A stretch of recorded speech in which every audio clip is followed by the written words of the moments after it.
जयंत पाटलांच्या राजीनाम्याचे वृत्त खोडसाळपणाचे आमदार जितेंद्र आव्हाडांचं वक्तव्य। जितेंद्र आव्हाडांच्या वक्तव्याने जयंत पाटलांच्या राजीनाम्याचा वाढला सस्पेन्स। मंत्री शेलारांच्या आवाहनानुसार मुंबईत अनेक ठिकाणी साजरा करणार जल्लोष। युनेस्कोने शिवरायांच्या 12 किल्ल्यांना जागतिक वारसामध्ये नोंद केल्यामुळे शिवप्रेमी साजरा करणार। मनसेची आज शिवतीर्थवर बैठक होण्याची शक्यता। इगतपुरी येथे होणाऱ्या मनसेच्या शिबिराच्या पार्श्वभूमीवर पक्षांतर्गत बैठकीची शक्यता।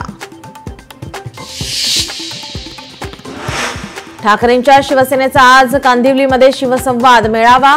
आमदार आदित्य ठाकरेंची मेळाव्याला असणार प्रमुख उपस्थिती।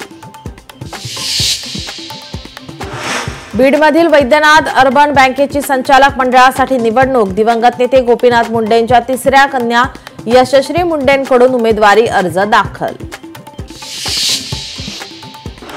बच्चू कडूंच्या सातबारा कोरा यात्रेचा आज 7वा दिवस। बच्चू कडूंचा आतापर्यंत 115 किलोमीटरचा पायी प्रवास पूर्ण।